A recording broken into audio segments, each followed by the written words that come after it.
할렐루야. 안녕하십니까? 오늘은 성령으로 잉태된 예수에 대해 말씀드리겠습니다. 세상의 모든 사람은 남자와 여자에 의해 잉태됩니다. 옛날 속담에 처녀가 아이를 낳아도 할 말이 있다는 말이 있습니다. 그만큼 인생사가 다양하고 변명의 여지가 있습니다. 그러나 예수 당시의 유대 사회는 처녀가 잉태하면 돌로 쳐 죽였습니다. 신명기 22장 23절 처녀인 여자가 남자와 약혼한 후에 어떤 남자가 그를 성읍 중에서 만나 동침하면 24절 너희는 그들을 돌로 쳐 죽일 것이니 그 처녀는 성 안에 있으면서도 소리 지르지 아니하였으며 그 남자는 그 이웃의 아내를 욕보였음이라. 너는 이같이 하여 너희 가운데서 악을 제할지니라 합니다. 성경은 구약에서 메시아에 대한 잉태를 이렇게 예언하였습니다. 이사야 7장 14절 그러므로 친히 징조를 너희에게 주실 것이라. 보라 처녀가 잉태하여 아들을 낳을 것이요 그의 이름을 임마누엘이라 하리라 합니다. 이사야 선지자 사후 수백 년이 흘러 나사렛에 사는 마리아라는 처녀에게 하나님의 천사가 나타나 잉태 고지를 하였습니다. 누가복음 1장 26절로 31절 여섯째 달에 천사 가브리엘이 하나님의 보내심을 받아 갈릴리 나사렛이라는 동네에 가서 다윗의 자손 요셉이라 하는 사람과 약혼한 처녀에게 이르니 그 처녀의 이름은 마리아라. 그에게 들어가 이르되 은혜를 입은 자여 평안할지어다. 주께서 너와 함께 하시도다 하니 처녀가 그 말을 듣고 놀라 이런 인사가 어찌함인가 생각하며 천사가 이르되 마리아여 무서워하지 말라. 내가 하나님께 은혜를 입었느니라. 보라 내가 잉태하여 아들을 낳으리니 그 이름을 예수라 하라 합니다. 더불어 31절로 33절에 예수에 대해 이렇게 말하였습니다. 그가 큰 자가 되고 지극히 높으신 이의 아들이라 일컬어질 것이요 주 하나님께서 그 조상 다윗의 왕위를 그에게 주시리니 영원히 야곱의 집을 왕으로 다스릴 것이며 그 나라가 무궁하리라 하였습니다.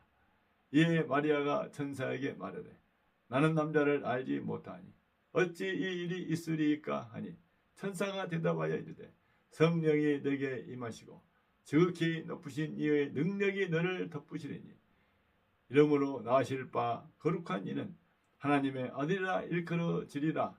보라 내 친족 엘리사벳도 늙어서 아들을 배었느니라. 본래 임신하지 못한다고 알려진 이가 이미 6달이 되었나니 대저 하나님의 모든 말씀은 능하지 못하심이 없느니라 하였습니다. 이에 마리아가 이르되 주의 여종이오니 말씀대로 내게 이루어지이다 하며 천사가 떠나갔습니다. 이후 마리아가 하나님의 말씀대로 아이를 잉태한 것을 약혼자 요셉이 알게 되었고 요셉이 드러내지 않고 가만히 끊고자 하였을 때 주의 사자가 현몽하였습니다.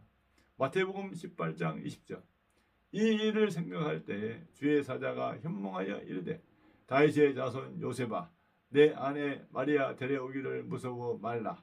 그에게 잉태된 자는 성령으로 된 것이라. 21절 아들을 낳으리니 이름을 예수라 하라.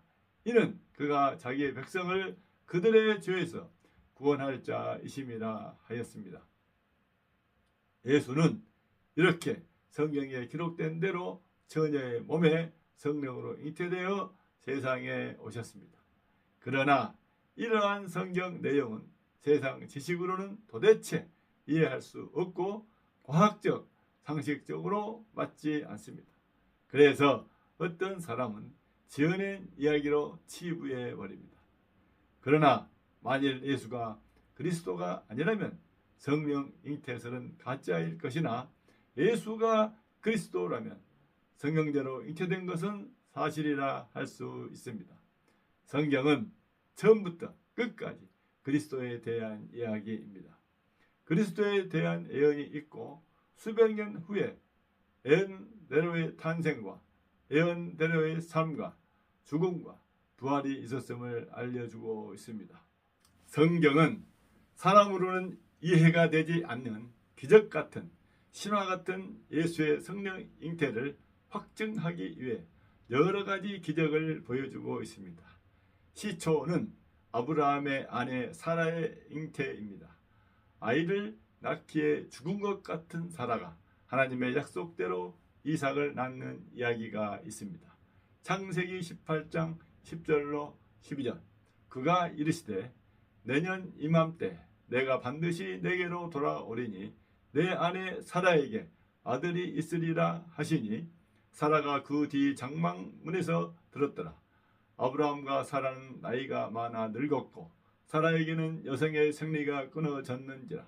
사라가 속으로 웃고 이르되 내가 노쇠하였고 내 주인도 늙었으니 내게 무슨 즐거움이 있으리요 하였습니다. 그러나 창세기 21장 1절 여호와께서 말씀하신 대로 사라를 돌보셨고 여호와께서 말씀하신 대로 사라에게 행하셨으므로 2절 사라가 임신하고 하나님이 말씀하신 시기가 되어 노년의 아브라함에게 아들을 낳으니 합니다. 계속해서 성경은 한나의 사무엘 잉태, 엘리사벳의 세례요한 잉태 등을 보여줍니다.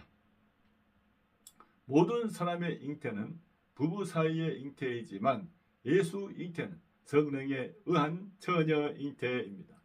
예수의 성령 잉태는 원죄를 가진 사람에 의한 잉태가 아닌 거룩한 하나님의 약속에 의한 잉태인 것입니다.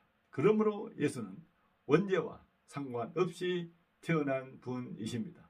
히브리서 4장 15절 우리에게 있는 대제사장은 우리의 연약함을 동정하지 못하실 이가 아니요 모든 일에 우리와 똑같이 시험을 받으신 이로되 죄는 없으시니라 합니다. 죄가 없으셔야 모든 사람의 죄를 담당할 수 있으십니다. 바울은 이렇게 말하였습니다.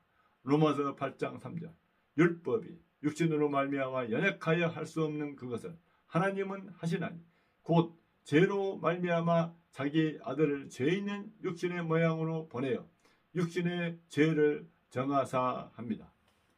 예수의 성령 잉태는 모든 사람의 죄를 대속하기 위한 죄 없는 거룩한 잉태입니다. 오늘 이 방송을 들은 여러분들 예수의 성령 잉태는 기독교가 생긴 이후로부터 지금까지 세상 사람들에 의해 논란이 되어 왔습니다. 세상 학문이나 과학으로는 도무지 설명할 수 없는 일로서 많은 불신자들은 이것을 이유로 기독교를 믿지 않는 명분을 삼고 있습니다. 그러나 자신의 죄를 인정하고 회개하여 죄사함을 받은 그리스도인은 자신의 죄가 얼마나 큰지 부패한지 알기 때문에 예수의 성령 잉태는 자기를 죄와 사망에서 구원하기 위한 하나님의 은혜라고 합니다.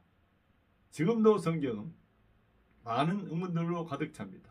누구라도 처음 성경을 읽고 그대로 믿는 사람은 거의 없습니다.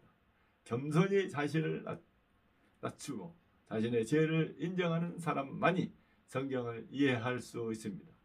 오늘날 우리를 위해 이 땅에 오신 예수 그리스도를 믿고 죄사함 받아 천국 구원을 받길 바랍니다.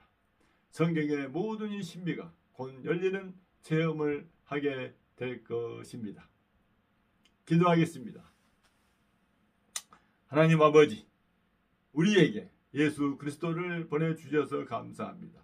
성령으로 잉태된 예수께서 우리 죄를 감당케 하시니 더욱 감사합니다. 우리가 예수를 잘 믿게 하시고 우리로 예수를 잘 전해 죄와 사망에서 구원받는 사람들이 많게 하옵소서. 성령으로 잉태된 주 예수 그리스도 이름으로 기도하옵나이다. 아멘. 감사합니다. 찬송가 171장 하나님의 독생자를 찬양하겠습니다.